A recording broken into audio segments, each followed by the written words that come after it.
Hello and welcome back to my channel. I am Dr. Payal Hiranwar, Assistant Professor and Head of the Department of Mathematics. तो बच्चों हम पढ़ रहे हैं analytic functions chapter. इस chapter में हमने प्रीवियस वीडियोस में क्या पढ़ा है कि एनालिटिक फंक्शन क्या होता है। हमने ये जाना what is a harmonic function, then हमने एक थ्योरम देखा है इसके ऊपर। आज हम पढ़ने वाले हैं हार्मोनिक कॉन्जुगेट और इसके हम एग्जाम्पल्स करने वाले हैं जो यूनिवर्सिटी एग्जाम में डेफिनेटली पूछा जाता है। इसके ऊपर एक क्वेश्चन 99% गारंटी दे रही हूँ कि इसके ऊपर एक क्वेश्चन एग्जाम में आएगा। So this is a very important video. तो पहले तो हार्मोनिक फंक्शन क्या होता है ये हमें पता है। जिनको नहीं पता iTip पर जाकर आप प्लेलिस्ट आपको मिल जाएगी, उसमें प्रीवियस वीडियोस भी मिल जाएंगे जिसमें हमने पढ़ा था हार्मोनिक फंक्शन क्या होता है। अब हम देखेंगे हार्मोनिक कॉन्जुगेट क्या होता है। सो हमने देखा है कि कोई भी फंक्शन की अगर बात की जाए, हमने कॉम्प्लेक्स नंबर का फंक्शन देखा है एफ ऑफ जेड, उसको हम कैसे रिप्रेजेंट करते हैं u प्लस आई वी से। तो u प्लस आई वी में अगर u जो है वो हमारा हार्मोनिक फंक्शन है, the harmonic conjugate of function f of function u of x y is a function v। इस फंक्शन में अगर f ऑफ z एनालिटिक है, यहाँ पर बहुत इंपॉर्टेंट कंसेप्ट क्या है, अगर ये जो फंक्शन f ऑफ z है वो एनालिटिक हो जाएगा। एनालिटिक कब होगा, हमने देखा है जब वो CR इक्वेशंस को सेटिस्फाई करेगा। तो अगर वो एनालिटिक है तो u एंड v, ये जो उसके रियल पार्ट और इमेजिनरी पार्ट होंगे, ये एक दूसरे के हार्मोनिक कॉन्जुगेट्स बोले जाते हैं। क्या बोलते हैं इनको?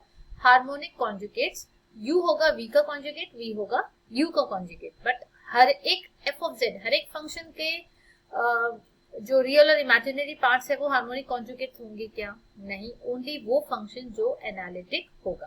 ठीक है, चलो आगे बढ़ते हैं, एग्जांपल देखते हैं इसमें। तो first example, again important example है ये। Example says that show that u equal to 2x into 1 minus y is harmonic. यहाँ पर दो पार्ट में आपको ये क्वेश्चन को सॉल्व करना होता है। एक पार्ट में हमें ये दिखाना है कि ये फंक्शन जो है वो हार्मोनिक है, दूसरे पार्ट में उसका हार्मोनिक कॉन्जुगेट फाइंड करना है। तो हार्मोनिक कॉन्जुगेट कब निकलेगा? जब फंक्शन हार्मोनिक होगा। और फंक्शन हार्मोनिक कब होता है ये हमें अच्छे से पता है। किसको पता होगा अच्छे से? जिसने प्रीवियस वीडियो देखा होगा। तो उसमें हमने देखा था हार्मोनिक कब होता है, जब वो लैप्लास इक्वेशन को सेटिस्फाई करता है। अब लैप्लास इक्वेशन मतलब क्या? लैप्लास इक्वेशन याद है, u x x plus u y y equal to 0 होना चाहिए। अगर ये वैल्यू आ जाती है तो ये जो फंक्शन u है उसको हम हार्मोनिक बोलते हैं। So let us start. Given, हमेशा पहली लाइन क्या होनी चाहिए? Always in your solution the first line should be given u is equal to 2x into 1 minus y. इसको देंगे हम इक्वेशन नंबर 1। अब ये गिवन है तो हमें क्या दिखाना है? Show that this is harmonic. Harmonic दिखाना है मतलब हमें निकालना है। आपके माइंड में आइडिया क्लियर हो जानी चाहिए। हार्मोनिक मतलब ये निकालना है, ये निकालना है। तो स्टेप बाय स्टेप जाएंगे। डायरेक्टली यू एक्स एक्स मिलेगा क्या? यू एक्स एक्स मतलब क्या होता है? Del square u by del x square होता है। तो del square u by del x square कैसे मिलेगा? सबसे पहले हमें del u by del x निकालना पड़ेगा। Del u by del x को फिर से डिफरेंशिएट करेंगे तब मिलेगा del square u by del x square. ठीक है, तो चलो let us start differentiating equation 1 with respect to x and y। दोनों एक साथ कर लेते हैं तो हमें कैसा होगा? दोनों मिल जाएंगे। U x x u y y simultaneously हम निकाल सकते हैं। साइमल्टेनियसली मतलब एक साथ। तो पहले हम विथ रिस्पेक्ट टू x करते हैं पार्शियली। अच्छा, अब यहाँ पर पार्शियल डेरिवेटिव का बहुत इंपॉर्टेंट कंसेप्ट का रोल प्ले होता है, जिसमें पार्शियल डेरिवेटिव का मतलब एक बार रिवाइज करवा देती हूँ आपको। अगर u is a function of x and y, तो जब हम del u by del x निकालेंगे, जब with respect to x differentiate करेंगे, तब हमारे लिए y कांस्टेंट होगा एंड कांस्टेंट का डेरिवेटिव हमेशा 0 होता है अगर कांस्टेंट अकेला है। तो अकेला मतलब जैसे 3 प्लस x है। ठीक है, अब अगर सपोज मेरे पास ये फंक्शन है u is equal to 3 plus x, तो इसका जब मैं डेरिवेटिव लूंगी तो del u by del x, ये जो बता रही हूँ ना, ये बहुत इंपॉर्टेंट कंसेप्ट है, ध्यान से समझना। यही पर मैक्सिमम बच्चे गलती करते हैं। Wait, I take a new page, मैं इसको थोड़ा अच्छे से समझा देती हूँ आपको।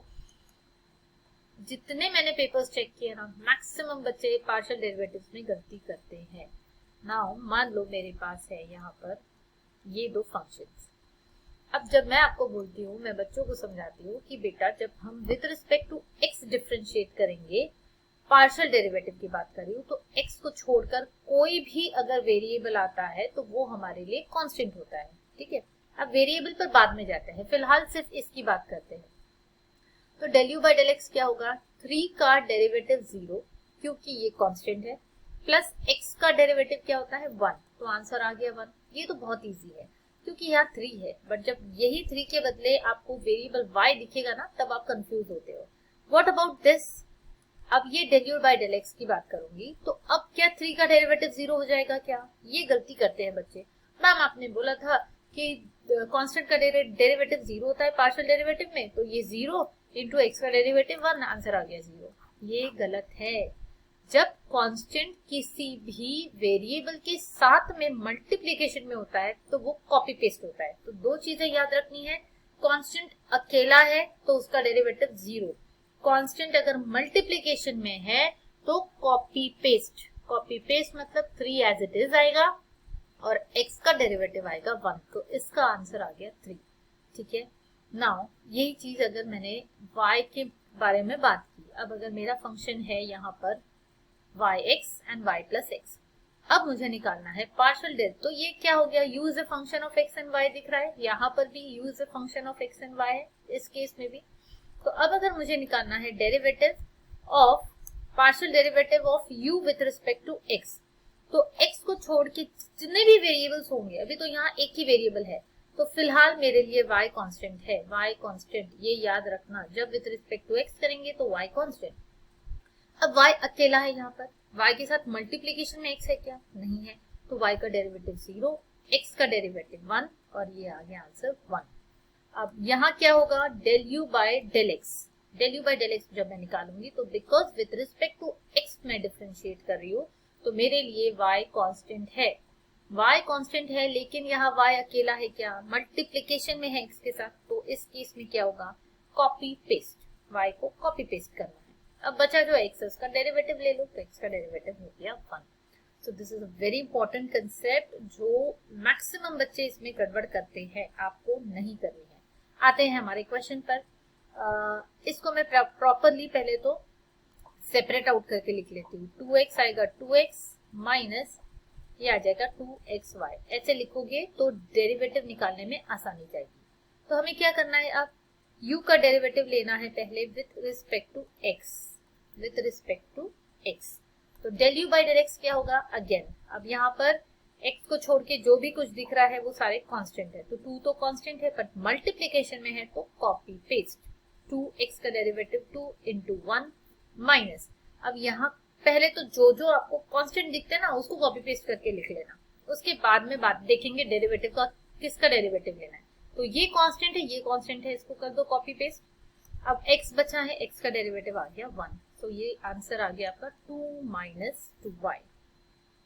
नेक्स्ट हमें निकालना है इसी का फिर से डेरिवेटिव, हमें del square u by del x square चाहिए, मतलब फिर से इसको डिफरेंशिएट करेंगे विथ रिस्पेक्ट टू x। किससे डिफरेंशिएट कर रहे हैं ये याद रखना बहुत जरूरी है, x से कर रहे हैं तो y हमारे लिए कांस्टेंट है, और कांस्टेंट तो कांस्टेंट ही रहेगा, तो यहाँ कांस्टेंट 2 का डेरिवेटिव क्या होगा, 0 होगा। अगेन ये दोनों भी कांस्टेंट हो गए हैं, तो दैट मीन्स कांस्टेंट अकेला है यहाँ पर, उसके साथ x मल्टीप्लिकेशन में नहीं है, तो उसका डेरिवेटिव 0, तो आ गया del square u by del x square equal to 0। ठीक है, अब आगे आते हैं, अगेन इसको विद रिस्पेक्ट टू y अगर हमने डिफरेंशिएट किया तो हमें मिलेगा del u by del y। अब जब y से डिफरेंशिएट करेंगे तो x हमारे लिए कांस्टेंट है, ये याद रखना है।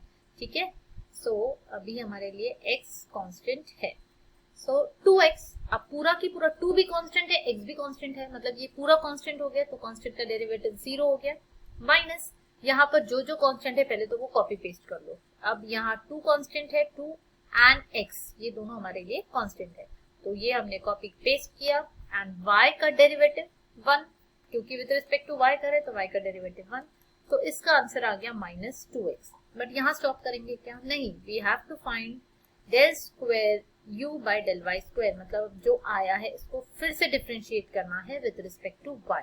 अब देखो विद रिस्पेक्ट टू y करेंगे तो y को छोड़कर जो भी वेरिएबल दिखता है वो कांस्टेंट है, तो यहाँ 2 भी कांस्टेंट है, x भी कांस्टेंट है, तो ये पूरा की पूरा कांस्टेंट है एंड कांस्टेंट का डेरिवेटिव 0 होता है। मान लो this is my equation 2, this is my equation 3, दोनों को ऐड करेंगे। क्यों ऐड करेंगे? हमें निकालना क्या है? लैप्लास इक्वेशन, और ये दिखाना है कि लैप्लास इक्वेशन की वैल्यू 0 आती है, आएगी, और क्योंकि ये शो दैट है तो आपको पता है 0 आने ही वाला है। नहीं भी आएगा तो आपको कैसे भी करके लाना है। तो ये 0 एंड ये 0 मिलाकर हमें मिलता है, therefore equation 2 plus 3 implies del square u by del x square plus del square u by del y square equal to 0 implies, इससे क्या पता चला? u is harmonic function, u is harmonic function। तो अगर u हार्मोनिक फंक्शन है and हमें ये भी पता है कि f of z जो है, नहीं यहाँ f of z हमें नहीं पता, हमें पता है कि अगर u हार्मोनिक फंक्शन है तो उसका कोई ना कोई हार्मोनिक कॉन्जुगेट एग्जिस्ट करता होगा। तो क्वेश्चन वही है, आगे हमें वो निकालना है उसका harmonic conjugate. Now let us see how to find harmonic conjugate. So to find the harmonic conjugate, इसके लिए कुछ प्रोसीजर होता है, कुछ स्टेप्स होती है एंड कुछ बेसिक नॉलेज है जो आपको इसके लिए लगने वाला है, जो आपने आई थिंक फर्स्ट ईयर में पढ़ा था। एग्जैक्ट डिफरेंशियल इक्वेशन का कंसेप्ट जो होता है वो हमें यहाँ पर यूज करना है। So I think this won't be possible for me to complete this in this harmonic conjugate कैसे निकालना है ये इस वीडियो में नहीं हो पाएगा, कंप्लीट नहीं होगा अगर मैं स्टार्ट भी करती हूँ। तो I will continue this in the next lecture. Next video में आपको इसका आगे का पार्ट मिल जाएगा and I will be continuing with this example itself. इसी एग्जाम्पल को हम नेक्स्ट वीडियो में कंटिन्यू करने वाले हैं। टिल देन यहाँ तक का कंसेप्ट आप अच्छे से प्रिपेयर कर लो, अच्छे से समझ लो, ठीक है।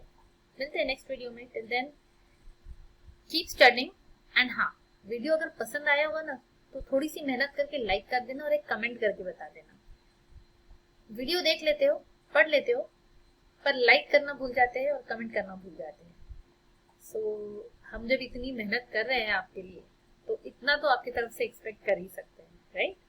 चलो मिलते हैं नेक्स्ट वीडियो में, बाय बाय।